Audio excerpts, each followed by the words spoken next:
One's first thought is of troops crossing the desert or of supplies being sent to the front. But the pipelines tell us we're in oil country. The month is September.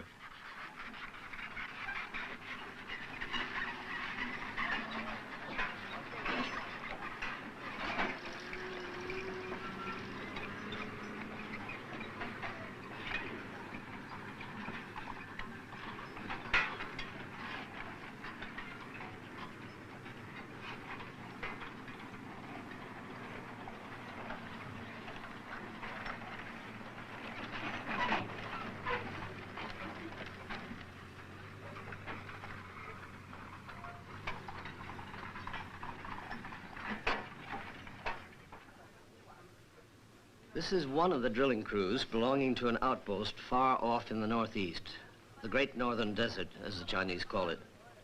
The territory is about the size of North Dakota.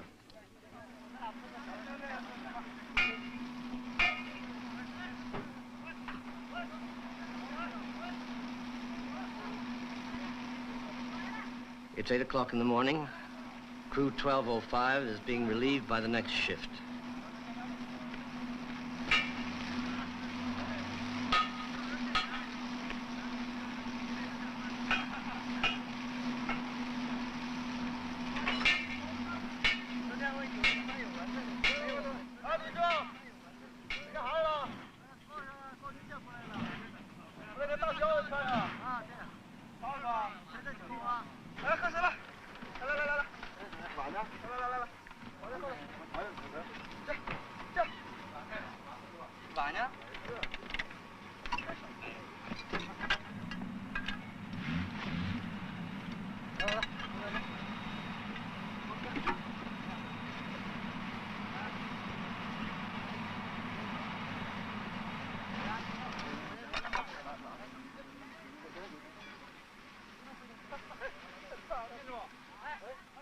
The area is so vast that no camera can capture where people have come from and where they're going to. All roads seem to disappear into the horizon.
Any mail for me? Here are the magazines.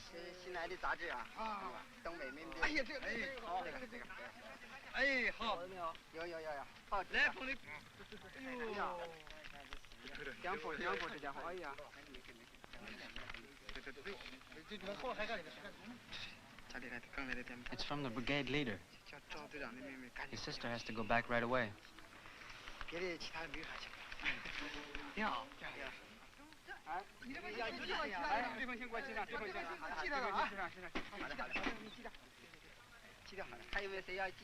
Any letters to mail?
I'm just getting used to the climate here and the living conditions.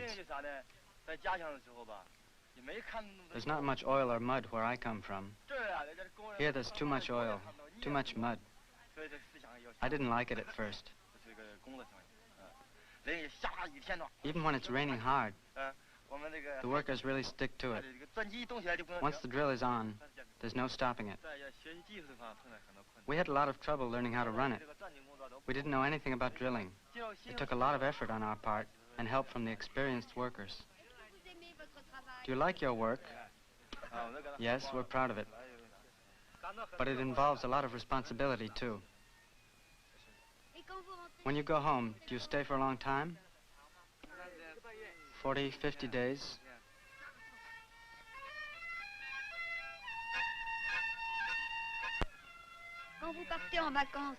After your vacation, is it hard to come back?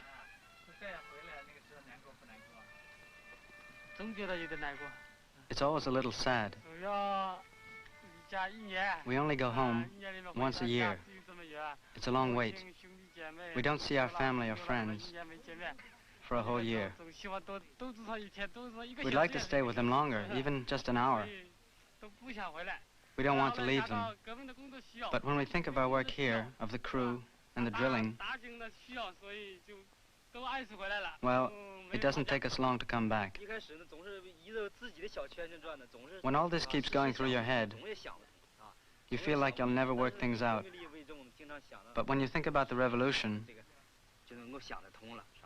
then everything becomes simple. I left my family when I was 15, in 1970. When I went to sign up for this job, they asked me how old I was. They said I was too young. I told them, maybe I am, but I want to go as much as the others do. So they gave me a form to fill out, and I waited at home for an answer. But it didn't come. I was worried. The others were going to leave in 2 weeks. So I wrote to say that I wanted to go no matter what. I hadn't told my family yet. When I asked my mother if I could go to Taching, she said, "Go wherever you want." She didn't really believe me. "Do you mean that?" I asked her. Actually, it took a lot of persuasion before she gave in. Finally, she agreed and bought me everything I needed. When I got to Taching, I saw there was only empty space, just a prairie. Not even any buildings. In winter, it's so cold that my quilted clothes weren't warm enough. When I saw what it was like, I almost changed my mind. But when I remembered my insistence on coming here, I got my courage back. When my wife was about to deliver, I got permission to go home. At the end of my leave, I hesitated to return to Taching. It was the turning point of my life. After thinking about it, I remembered how important the oil wells were, and I went back. Selfishness was part of the old society, and you can't get rid of it just like that.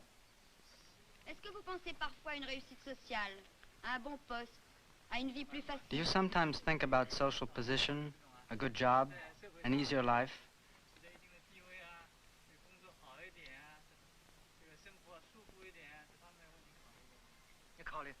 Sometimes, yes.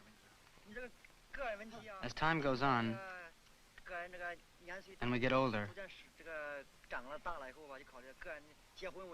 lots of problems come up. Love, marriage, children, and so on. Sometimes we think about promotions and higher wages. Yes, we think about that a lot. We have to fight to get rid of these ideas. What did you do during the Cultural Revolution? I was only so big. I followed the grown-ups. I shouted the same slogans. And when they covered the walls with political posters, I carried the glue. I was working with Crew 1205 at the time. I didn't know anything about politics. All I thought about was eating lunch at home, then going to the wells, checking out the drill and the other equipment. I was confused about the political struggle. Before we were told, do your job and don't worry about politics. That was a good way of preventing us from understanding capitalism.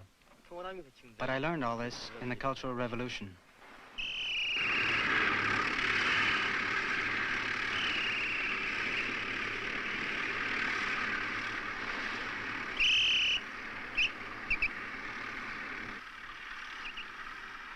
The men bring the derrick in, they drill, then they move the whole platform 1,200 feet further and start all over again.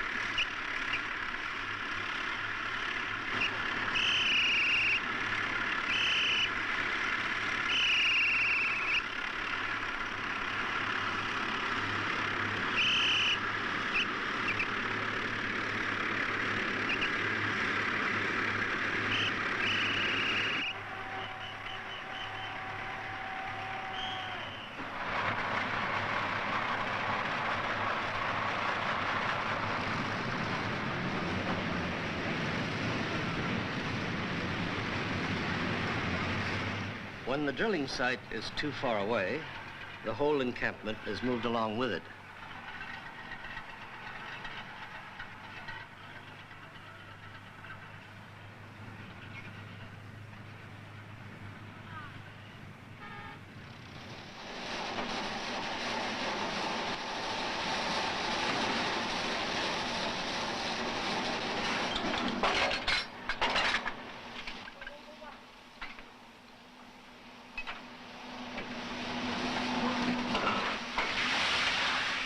There are 4 crews. Each one works 8 hours and rests for 24 hours.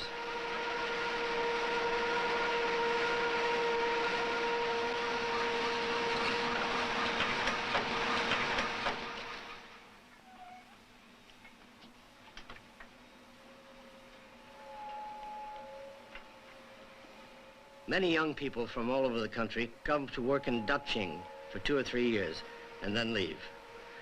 For all of China, Daching represents much more than oil. It serves as a model that young people can put into practice elsewhere.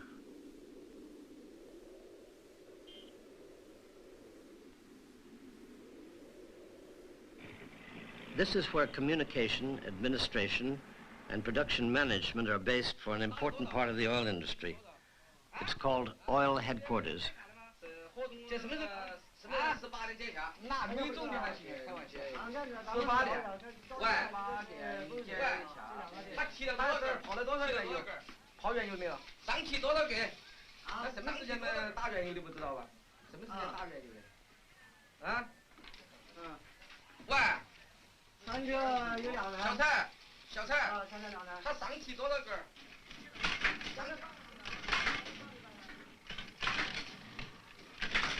A typist must be highly skilled to work with a typewriter that has 2,000 characters.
At oil headquarters, the workers, technicians, and cadres plan the next drilling sites.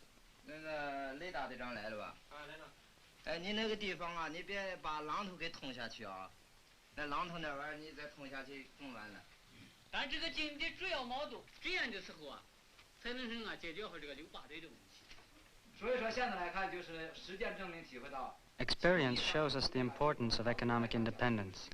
The oil problem seems economic, but it's really political. Oil has made us politically independent. When our country needed oil, the Soviet imperialists tried to humiliate and strangle us. So they decided to cut off our oil supplies and call back their technicians. The Soviets have a talent for deception. They pretend to offer economic aid, but there are always political strings attached. When we needed lubricants for the machinery, they didn't dare say no, but they put us in a critical situation. It was very bad. In the summer, they delivered oil for the winter, and in the winter, oil for the summer. That's right, oil for the summer. In the winter, it froze, and in the summer, it burned. The machinery was damaged because of the lubricants they gave us. Those Soviets planned it that way.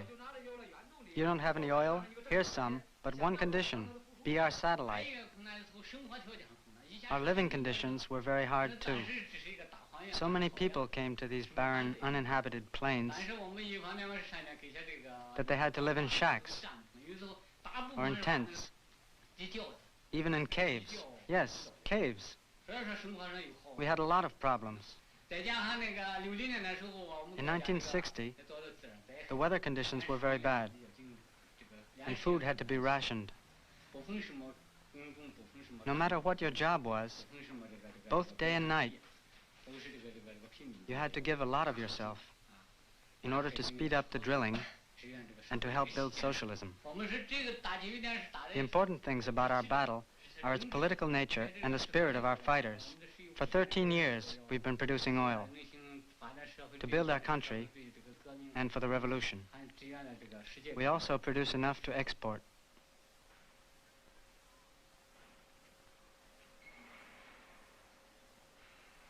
The refinery here provides Daqing with the oil it needs, but most of the crude oil is refined elsewhere.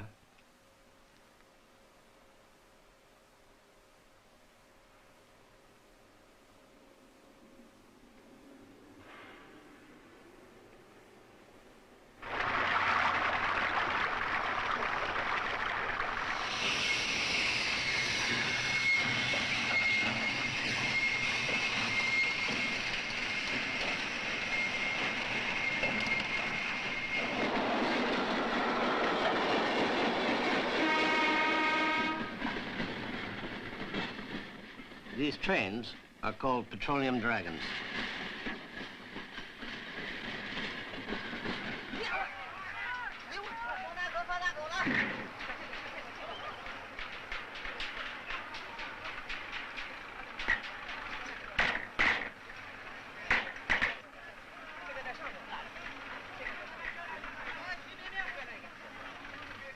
Water supply, power hookups, tanks, pumping stations. Everything follows the drilling crews. In the 1960s, discovering oil was necessary for China's independence. Since that time, Daqing has been thought of as a kind of battleground. Military language is used everywhere.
Daqing was established in 1960.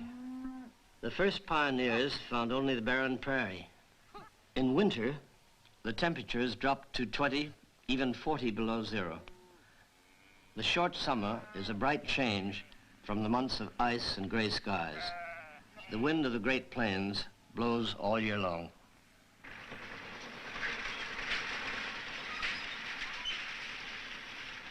In America, the West was one with killing, plunder, and greed. The general law was every man for himself. Daqing has chosen an entirely different approach. Daqing is a collective effort governed by the law of the people.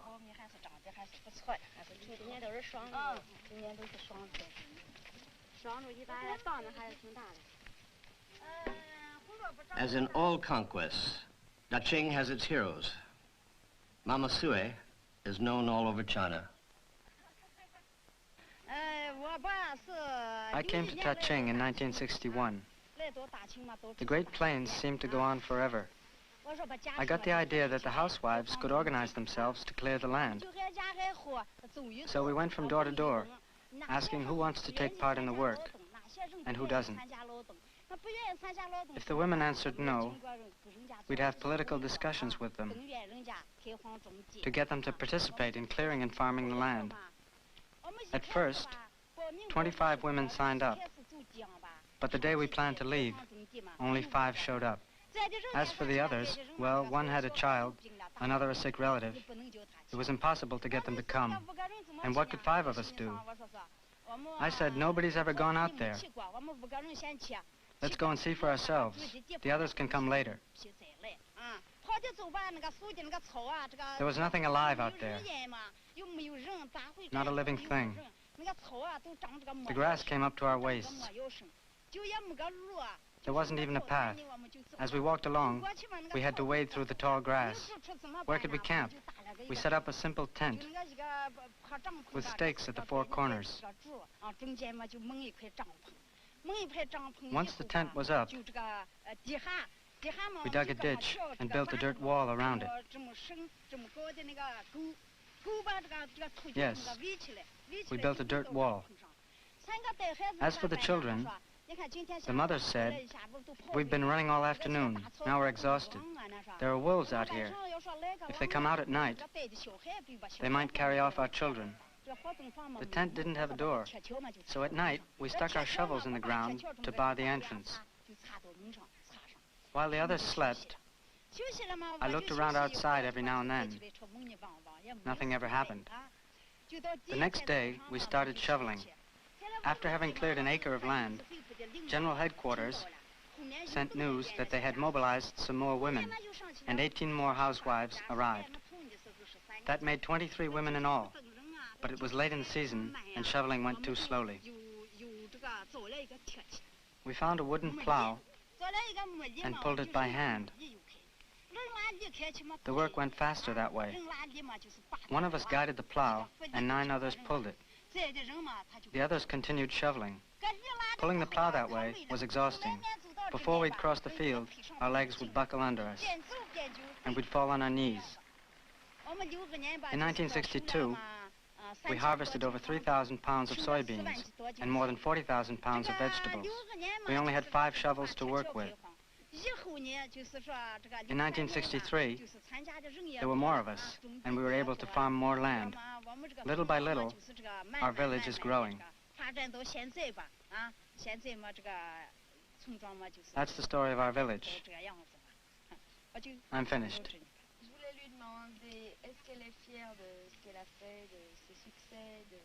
I wanted to ask her, is she proud of what she's done? Of her success? Is she proud of the way she organized the other women?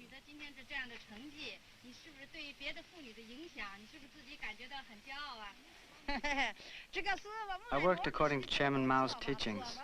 I still have a ways to go. I'm far from being satisfied.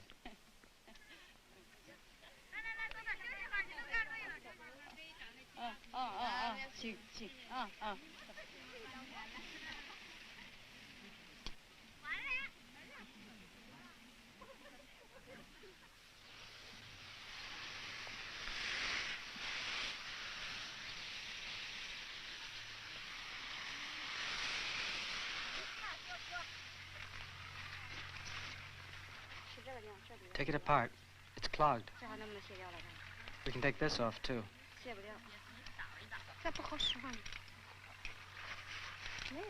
There's nothing there. No, nothing. Why doesn't it work, then? It seems all right.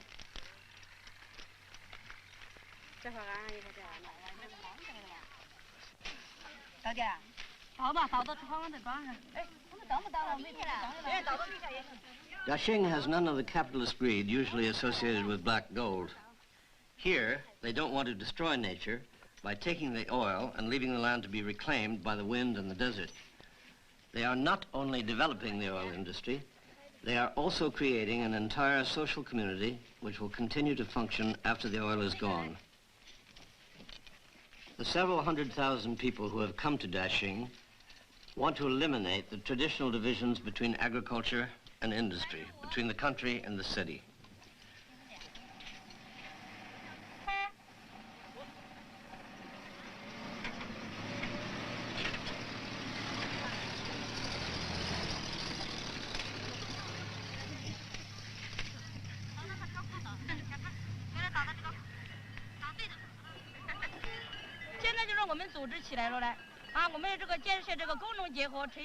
We've organized a new kind of industrial and agricultural cooperative. It includes both the city and the countryside. So we live here, and we work here.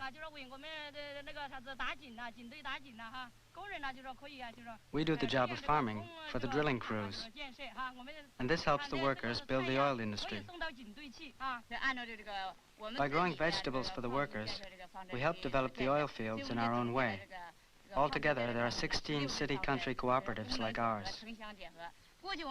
When we weren't working, we never went out.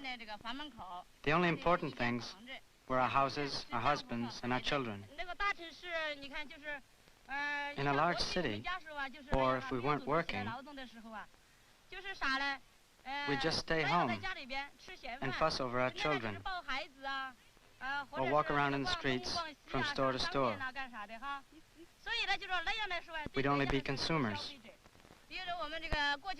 Before we started working, our husbands used to say, at work, the Eastern revolutionary wind blows, but at home, it's the Western materialist wind.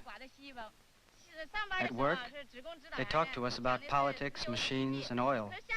But as soon as we get home, our wives talk about sheets, clothing, or somebody's husband who makes so much money, or who says such and such a thing. You know, gossip. Now they say, our wives work like everybody else. At work, the eastern wind blows, and we think of the revolution.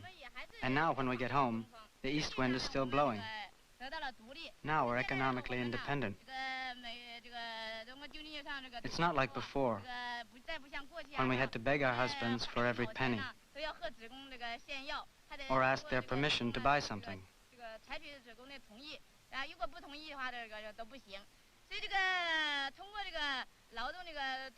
In other words, our work reinforces our political ideas and frees us economically. Before, if our children asked us for money, we had to ask our husbands. Now that we earn our own living, we can give them money ourselves. We're glad to live in this new kind of village. Liu Shaoqi wanted to construct tall buildings here. We wondered if we'd get used to them.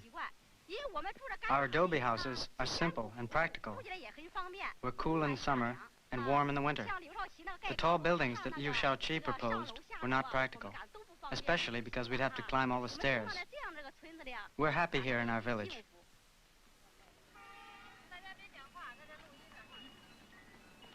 Here, instead of destroying nature, man invests in it. Small towns have been built every 15 or 20 miles.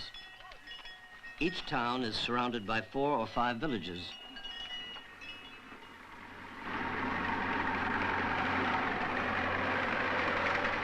When we ask the people who live here who they are, they answer, neither workers nor peasants, neither city nor country people, a little of each.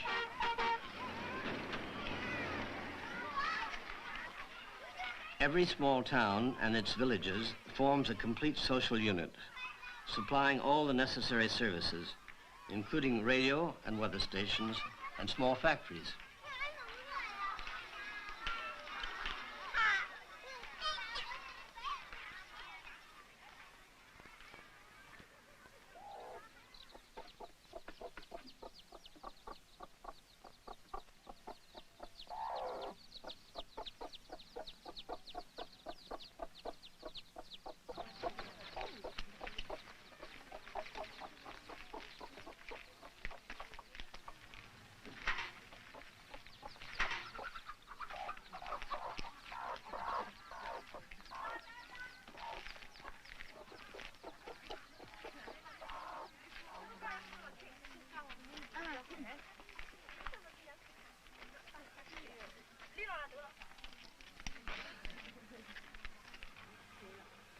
The gas they get from the oil wells supplies them with free energy for all their daily needs.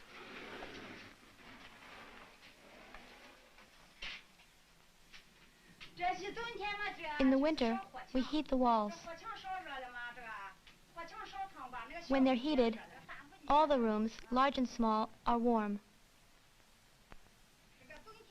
In winter, it's used both for heating and cooking in the kitchen. on top and on the bottom.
Every 2 months, a team of seamstresses arrives to help the workers repair their clothing.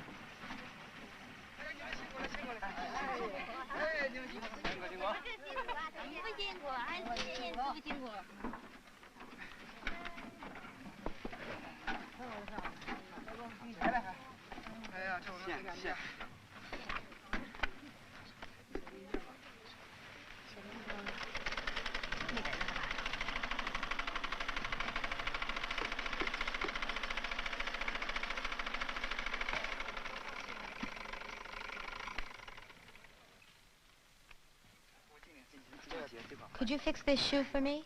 Here. Here's the hole.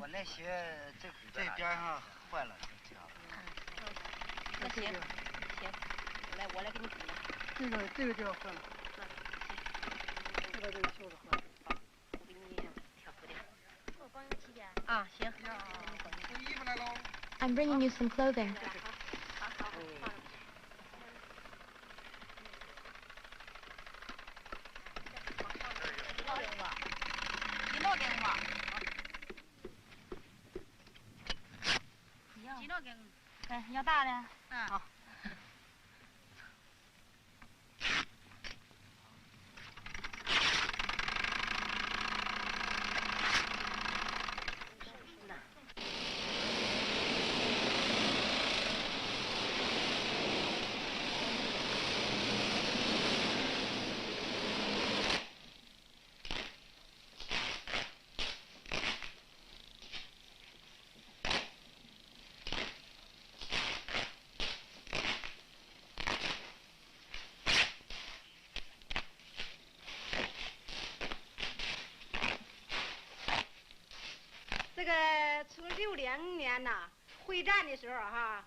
In 1960, when we decided to drill for oil, a large number of people came to Daqing. When they got here, the men were dressed in ragged clothes.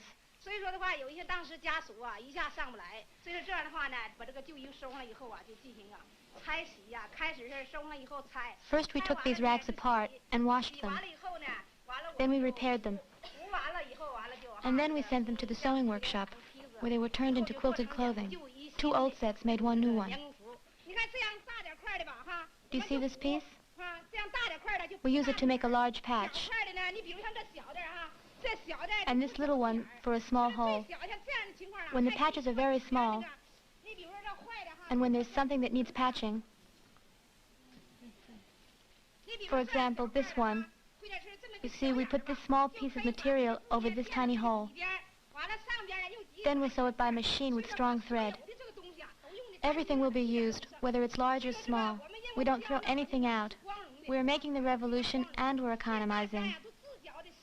That's what we're proud of.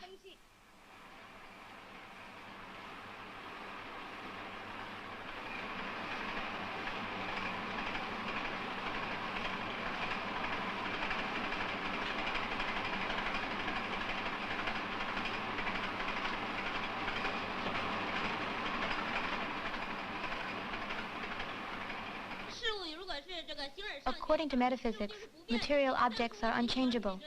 But Chairman Mao's philosophy has taught us that things can be transformed into their opposites. That's how rags are turned into cotton. You discover truth by putting ideas into practice. We started out with the idea that cloth was made of cotton. Then we asked, if cotton can be transformed into cloth, why can't cloth be turned into cotton again? Practical experience proved that it was possible. When we tried to find a way to do this, we sometimes got discouraged.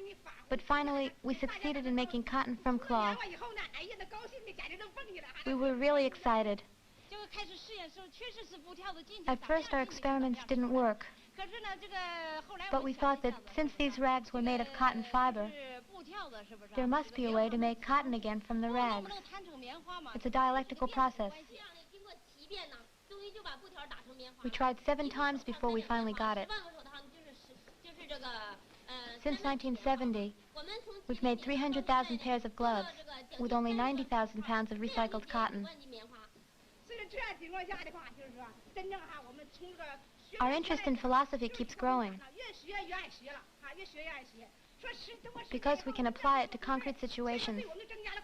It's fascinating, and it encourages us to study philosophy. Some rags are made into gloves.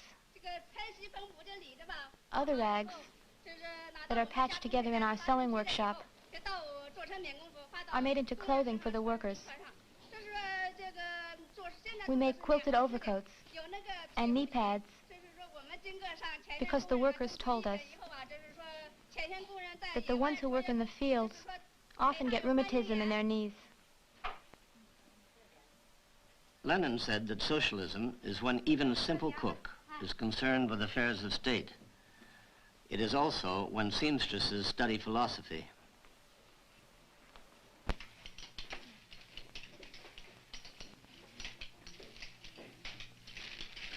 The Office of Geological Research is located right on the oil field.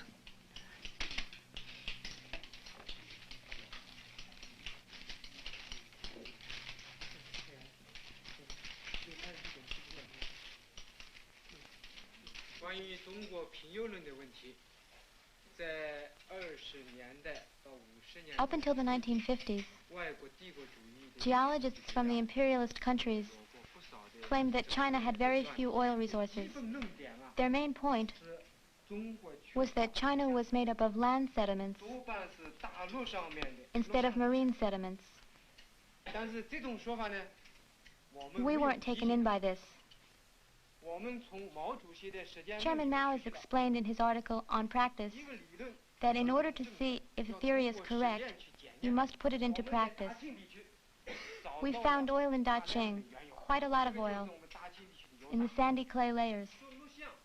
When you talk about land and marine sediments, you're only looking at things superficially. You need to look more deeply to understand how oil is formed. For the past 13 years, the women workers at well number 17 have gone beyond the quota set by the state. We introduced water into the injection well, which pushes the oil through into the main well. The amount of oil we get depends on how much water we inject. The oil and the water are opposites, but here they work together. By applying Engel's theory, We can call the different layers of oil the internal cause, and the injection of water the external cause. We've changed the method of water injection, the external cause, so that it can function better with the internal cause. Since 1960, we've been using a system that consists of injecting water and extracting oil layer by layer. This is an example of how studying philosophy can help solve a concrete problem.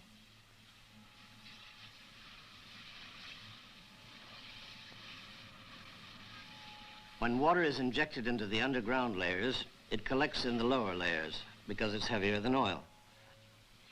So it pushes the oil up toward the surface. The principle is simple, but there are many different methods. In this particular field of oil technology, the pioneers of Daqing are 10 years ahead of the rest of the world. Western scientists must go through the same process we do. That is, an experiment, a failure. Another experiment until finally the solution is found. In scientific experiments, you must be guided by the right theory. Then you can analyze your failures and reach your goals. Otherwise, you'll have many more failures, and it will take longer before you succeed.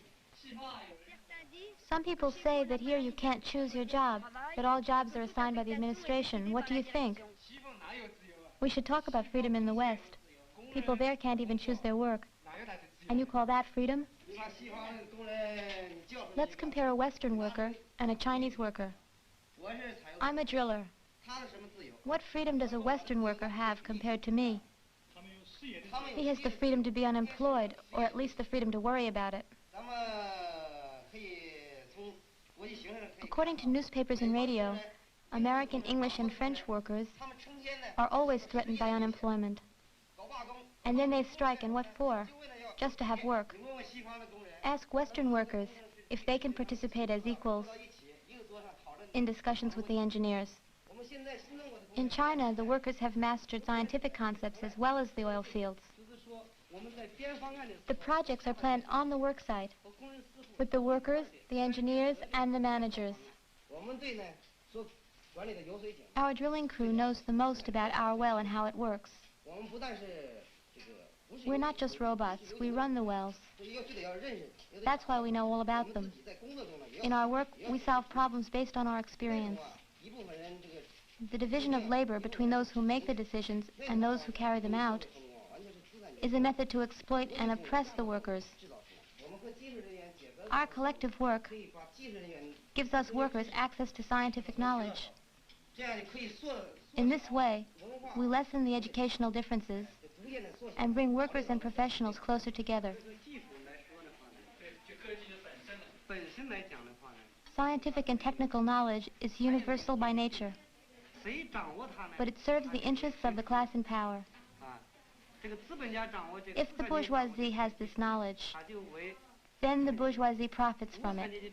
If the working class controls it, it serves its interests. The people you work for and with in scientific research, that's the difference between socialism and capitalism. Our struggle is not just for oil, it's for our dignity too, for our political ideals, and for the dignity of the Chinese people. To build Daqing, we didn't count on help from the heavens, but on Chairman Mao's philosophy and the workers' determination. That's how we built wells where there was nothing. And as the wells evolve, so does man, and vice versa. For the past 13 years, the revolution has been changing each person.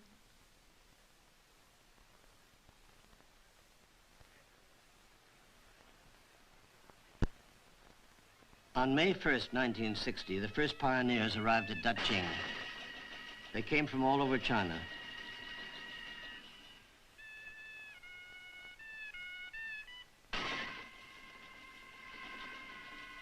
Even before they built shelters, they studied two philosophical works by Mao Zedong, On Practice and On Contradiction.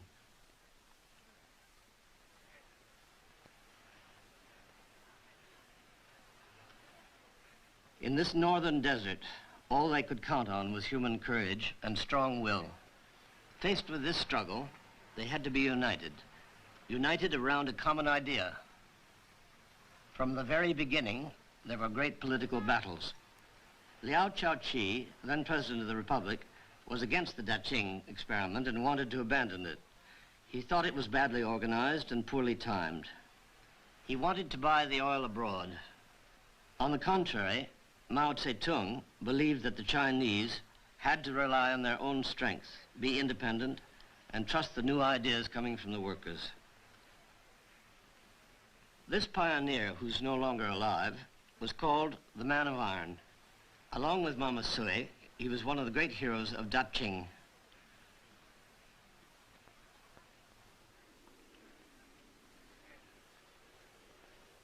The year 1960 was extremely difficult for China.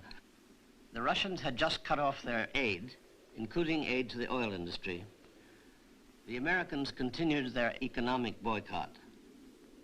Natural disasters ruined the crops.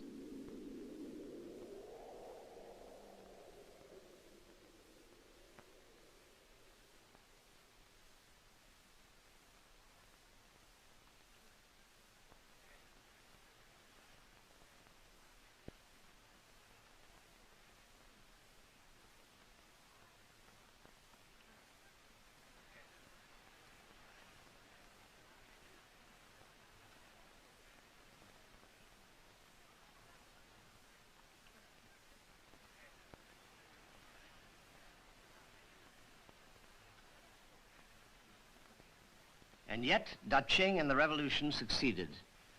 It has become a model for all of China, an example of how to build both industry and socialism together.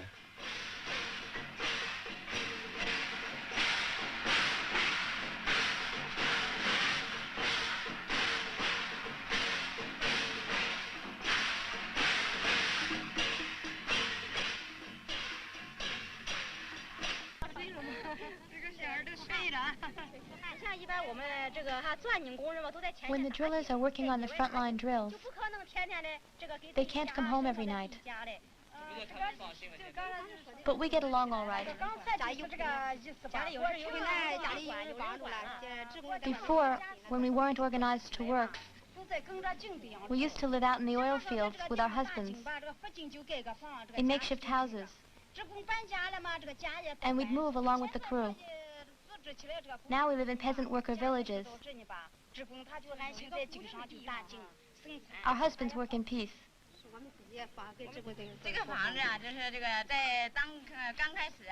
When Daqing started out, there were lots of workers and their families, and not much housing. So there was this contradiction between a lot of people and very little housing. How could we solve this problem? If we only counted on the men, the construction would have been too slow. To deal with the situation as fast as possible, we decided to take things into our own hands. But there were prejudices to overcome from the men and also from some of the women. They thought that even though we were able to do farm work, we still wouldn't be able to do construction work. It wasn't just the men who didn't have confidence in us. We underestimated ourselves, too. Women can farm the land with hoes, but build houses, climb ladders with a load of plaster. And what if we fell from so high up? We were afraid, but we practiced. We carried empty buckets up to the roof.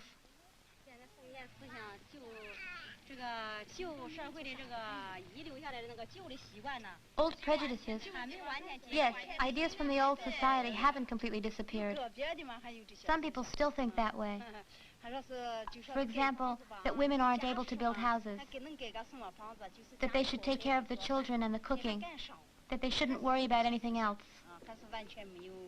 These ideas still exist. They haven't completely disappeared. Men have two hands to contribute to the socialist revolution. Well, so do we. We can do as much.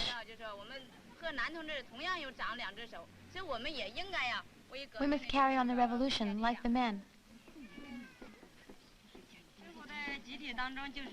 We like living here as a group. We can do lots of things. Ever since the women got together, we all help each other out. For example, we take care of women who've just had babies and sick children. We help each other out. Before, we were isolated in our families. If something happened, for example, if someone got sick, we couldn't count on anybody for help. Now that we live collectively, our lives have changed. When someone gets sick, the others help. They get the doctor to come treat the sick person. It's a good thing.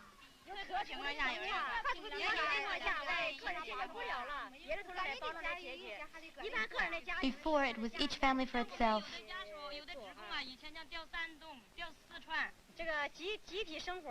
But living collectively doesn't mean we don't have family life.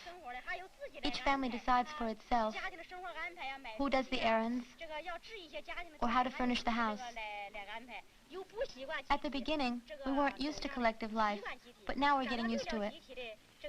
If we left the collective way to go back to the old family life, or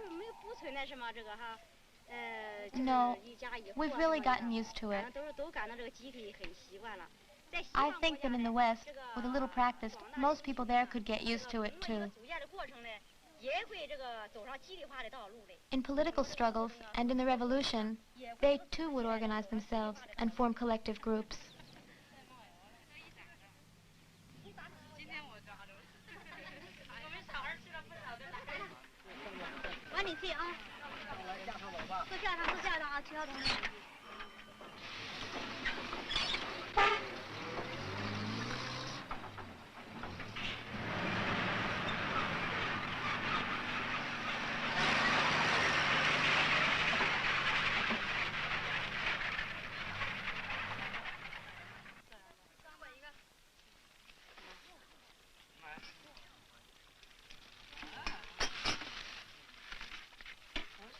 The mail services, the seamstresses, the traveling markets, all of Daching supports the drillers out in the oil fields. There are two different kinds of pioneers and two different legends. One is the lone cowboy from the American Far West, who has to rely on his own fast reflexes to survive. The other is the oil driller from Daching, a worker who belongs to a socialist society. His strength is that of the entire group.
I'd like this style.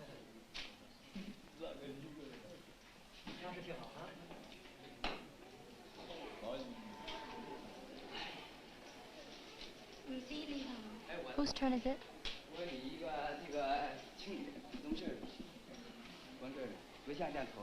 A little longer than that.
Teams from oil headquarters are using cement to strengthen the wells that were opened by the first drilling crews.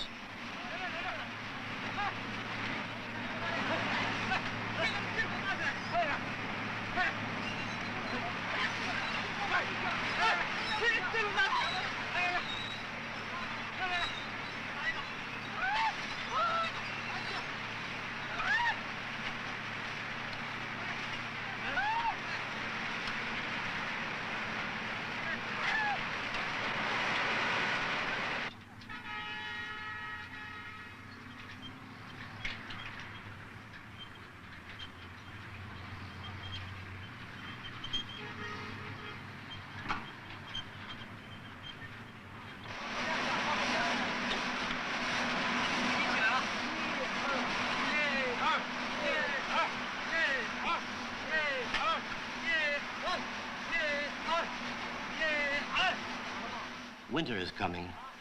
A new front line must be set up and drilled as quickly as possible.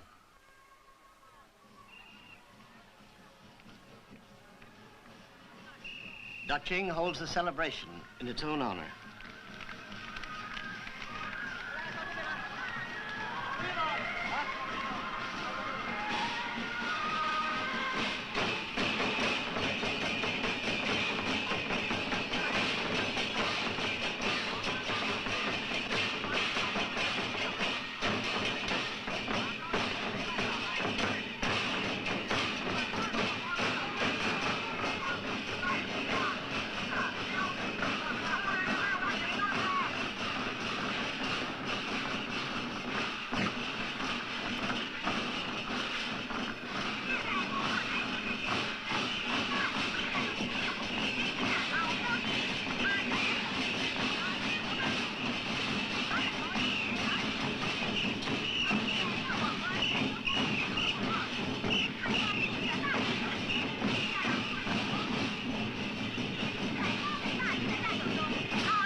It's an ancient custom to parade those who are to be honored on horseback. They're not celebrating the achievements of technology, but rather the spirit of Daching. These socialist pioneers, the heroes, all 3,600 of them, are not workers who have produced the most or stood at their machines the longest. They are being honored because they represent the power of a revolutionary people.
I wish all my comrades the best of health.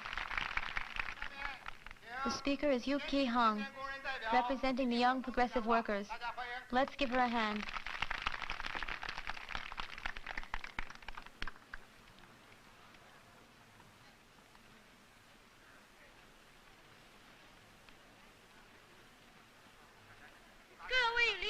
Cadres and fellow workers, after I finished high school, I answered Chairman Mao's call to young people to unite with the workers, peasants, and soldiers.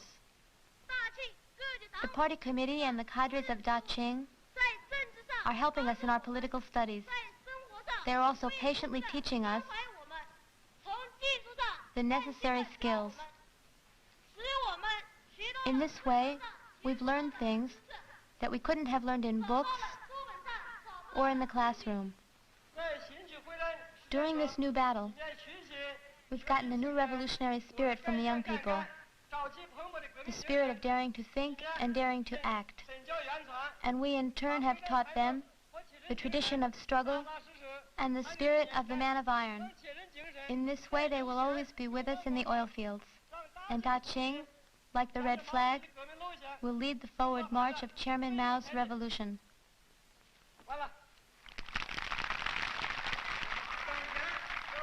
We must have a special concern for the crews that work in the most distant oil fields.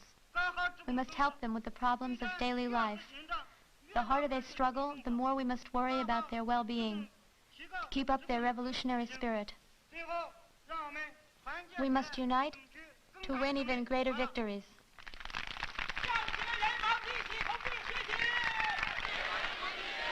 Follow the example of the man of iron. Follow the example of Da Chai.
Singing and dancing to tell the story of their lives and struggles is a popular Chinese tradition.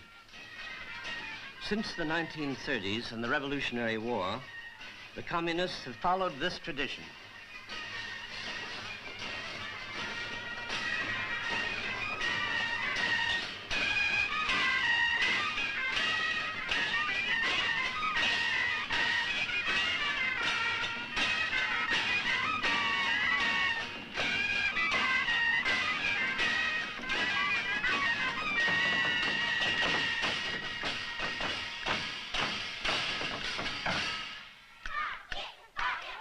The red flags of Daqing are waving in the wind.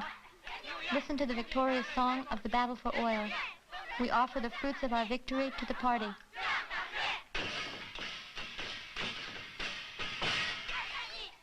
Continue to criticize revisionism and to study Marx, Lenin, and Chairman Mao. We overflow with enthusiasm for our work.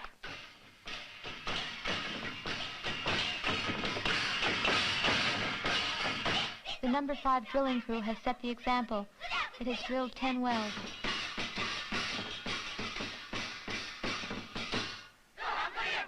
The news of the drilling crew's victories resounds everywhere. By the end of July, 321 wells dug. By the end of July, 319 in operation.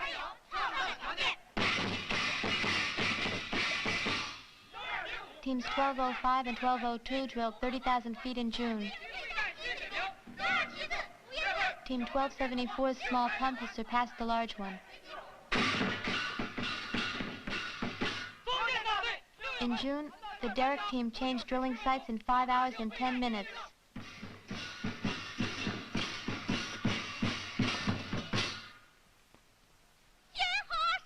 Flowers are blooming.